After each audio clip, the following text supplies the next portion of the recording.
You know, here's been my experience in all the different sales professionals and sales teams I've worked with. Let me think about it is almost equal and heard almost as often as, send me a proposal, right? And it suggests typically one thing: there's no trust.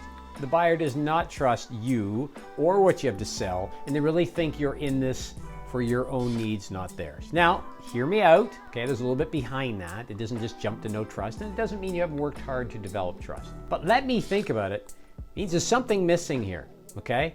And you can obviously address that directly by what is there to think about, but usually that doesn't go well, right? And so I'm gonna give you some steps to walk through when somebody says to you, let me think about it. Keeping in mind that we're trying to build up trust here because that objection suggests it's not that strong yet. Now, the first step is what I call don't move. And I don't mean do that. What I'm suggesting though is that when a buyer says to you, let me think about it, here's what a lot of do. Okay, great. We'll talk to you next Tuesday. How's 10 sound? But the problem is they've achieved what they likely wanted to do in the first place, which is get you out of the office, or get you off the phone, or get you to click that little button and shut down Zoom. Not what we want to do. So when faced with the objection, let me think about it. Don't panic, but most importantly, don't move. Don't go anywhere, because we're going to have to move to step 2 to try and uncover what's behind this objection. The second step is peel back the onion.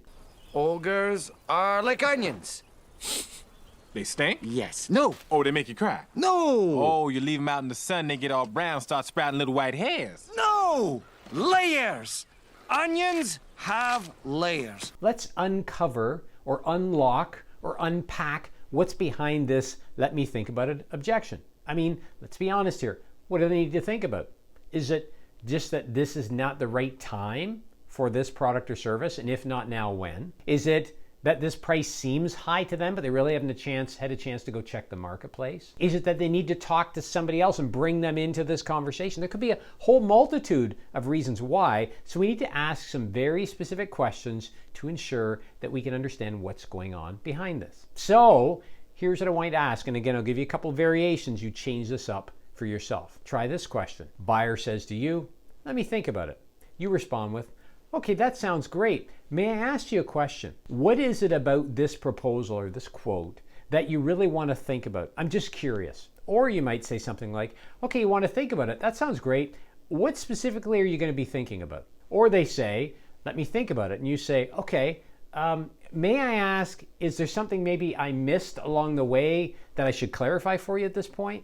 Or is there somebody else we should be involving in this? What I'm trying to do in these questions is uncover what's really behind the objection. But notice, I'm not asking open-ended questions. This is the time for closed-ended questions. And I'm going to try and put little items out there and yet get you to go, that's the one, or that's the one. That's going to then tell me what path to go down. So if you say, yeah, I actually think I need to review this with my boss, a couple things come to mind. Okay, I'm not talking to the real buyer here, right? There's more people involved in this.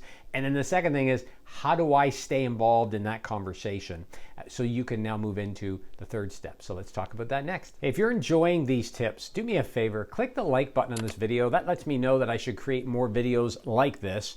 And click the bell or the subscribe button. You'll be notified each and every time I release a new video, which is typically about every single week. And lastly, comment below. If you've got tips on how to deal with this objection, make sure you put them below so we can help others that actually show up and watch this video.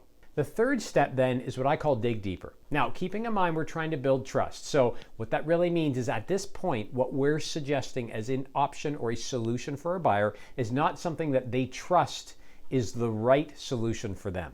So we've really got to dig in deep here. I'm tired of this, Grandpa. That's too damn bad! You keep digging! Let's say in the second step, you've peeled back the onion, you've dangled in front of your buyer a few different options as to why they might want to think about it, and let's assume for a moment that they've picked one. They've said, you know what, we need to actually bring somebody else in here. I've got to talk to my team about this. Great. Let's dig deeper. Say, okay, that sounds great. Let me ask you a question. I find in these cases that if you are going to talk to your team, they'll probably have some questions that you can't answer. Would it make sense that maybe we set up a meeting and I can actually present this to them as well? Or let's say you dangled the hook around price and you say, is price really the issue here? And they say, yeah, you know what? I just don't know what's in the marketplace right now. And the reason I want to think about it is I'm not sure if your price really makes sense for us. Now, I'm going to say right now, a lot of objections come back to price. So be aware of that. And there is a video on that. So make sure you check out this video here on how to deal with the pricing objection. But that said, let's say they say a price is the issue. Say, okay, well, let me ask you a question then. If we could get this price and the value of this quote or this proposal to where it makes sense to you, would you be willing to proceed then? Right? So what I'm doing is kind of digging deeper into understanding the true need, the true concern, the true question. And then I'm trying to confirm if we address this, can we take the next step? Right? And they're going to tell you. By digging deeper, we really get crystal clear on exactly where we need to go. And that is the next step. Now, the fourth step is pivoting your pitch. If you've come in and you've shared something with your buyer, you've had a conversation, quote, they said, let me think about it. We've tried to uncover what's behind it. Now, whether it's the fact that now's not the right time for them, they need to do some research, the price they think is too high, they're not really sure, they want to involve others, or it could be all of those things, right? And we've confirmed which one of those in our follow-up questions. And notice overall, I've really only asked 2 questions since they said that objection. So it's not like this is taking a lot of time, nor are we burdening our buyer, and we shouldn't feel like by asking questions, we're burdening them. But then we want to move to step 5, which is pivoting the pitch. Oh, here we go. Pivot. Pivot. Pivot. Pivot. Pivot. Pivot.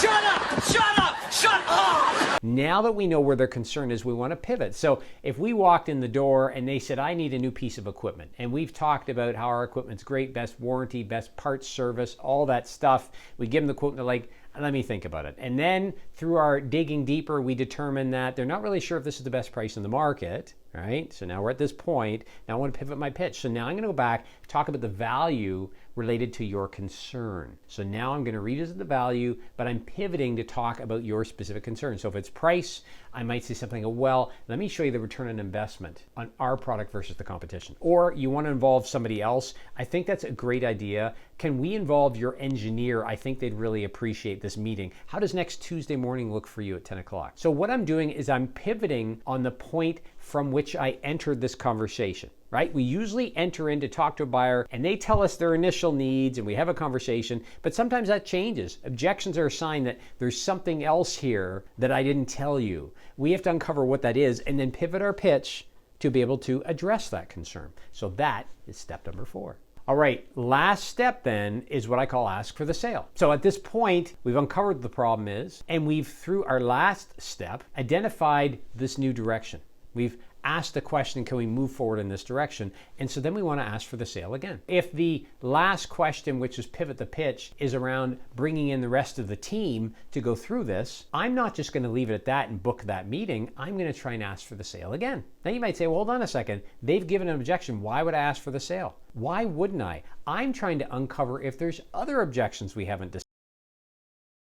Happens a lot of times. We deal with one objection. We think we're good. We go to give them the quote or proposal a second time, and then boom, there's another objection. How do we flush that out? We go for the sale again. So we say something like, let me ask you just one more question if I could. If we meet with your team, and this makes sense to them, are you ready to proceed? Or let's say we meet with your CFO, and we review the different funding options for buying our equipment.